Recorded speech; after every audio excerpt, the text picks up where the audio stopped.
Olá, meu nome é Luiz Fernando e através desse vídeo eu vou explicar a implementação da atividade 5 da matéria de redes de comunicação de dados. Nessa atividade, nós deveríamos programar uma aplicação cliente-servidor, no meu caso, para o tipo UDP. Nesse caso, através do... Aqui você pode estar vendo o código que eu usei para desenvolver a aplicação e eu vou passar explicando linha por linha e o que esse código deve fazer. Esse aqui é o código do servidor. Inicialmente a gente começa importando essa biblioteca socket e a gente está importando todos os itens dentro dela.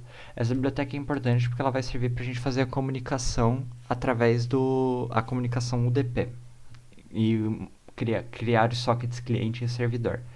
A gente tem um input para que o usuário possa entrar com um endereço IP e um número de porta que ele desejar. Aqui eu faço um check para ver caso o usuário entre com um valor que ou não seja possível ou que ele entre com um valor nulo, ele dê apenas enter, a gente tem um uso de valores default, que eles estão configurados nesse caso para o meu PC, que são o endereço IP 192.168.25.4 e a porta 8081, que é a porta padrão de internet. Aqui a gente começa a programação propriamente dita do servidor, onde a gente começa criando um socket para ele. Esse socket ele recebe dois argumentos. O primeiro indica que a gente vai utilizar um protocolo IPv4 e o segundo indica que a gente vai usar o protocolo UDP para comunicação.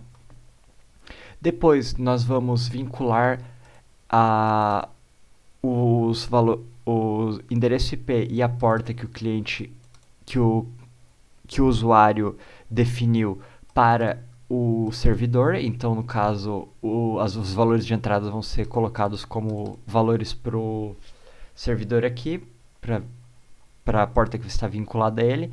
E aqui a gente dá um print apenas para dizer que o servidor está funcional. Aqui começa a parte mais interessante, onde o servidor vai ficar em um loop, escutando mensagens nesse canal. Ele fica através dessa função, server socket é o que a gente acabou de criar ali em cima. Ele vai ficar esperando receber mensagens de até 2048 bytes. Essas mensagens vão ser armazenadas em message e o endereço de quem as enviou vai ser armazenado em client address. Aqui é só um check para caso o cliente mande a mensagem quit, o servidor vai encerrar a sua comunicação com o cliente.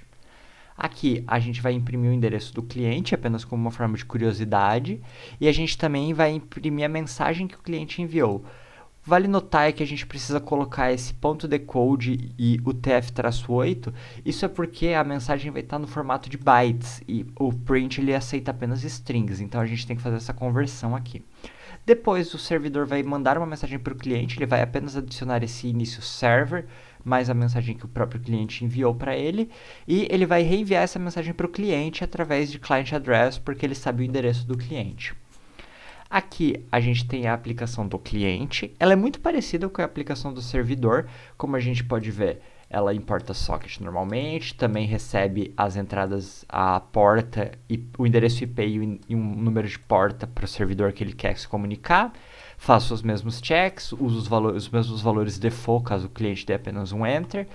Aqui, novamente, eu crio um socket, dessa vez um socket cliente, do tipo IPv4 com o DP. E aqui, nesse while, a gente tem o quê? A gente está esperando o usuário digitar uma mensagem. Essa mensagem vai ser uma mensagem, vai ser uma string. A gente vai converter ela para o tipo bytes e através dessa função send_to, a gente vai enviar ela para o servidor, que está em server name, ou seja, o endereço IP do servidor e a porta do servidor, do socket do servidor. Aqui é só um check para caso o cliente digite quit, a gente vai encerrar a conexão, a gente vai pular para essa última linha onde encerra-se a conexão. E aqui o cliente espera receber a mensagem modificada e o endereço do servidor que respondeu a mensagem para ele. Aqui a gente vai imprimir o endereço do servidor e depois imprimir a mensagem modificada na tela. Agora eu vou mostrar essa aplicação em funcionamento. Rapidinho, só preciso trocar a tela. Aqui a gente pode ver o cliente e o servidor vai ser no terminal de cima, o cliente vai ser no terminal de baixo. Como infelizmente eu só tenho uma máquina, eu não vou conseguir mostrar de um jeito muito interessante, assim, eu vou ter que usar a mesma porta para os dois. Então eu já vou configurar eles com as portas default do meu computador.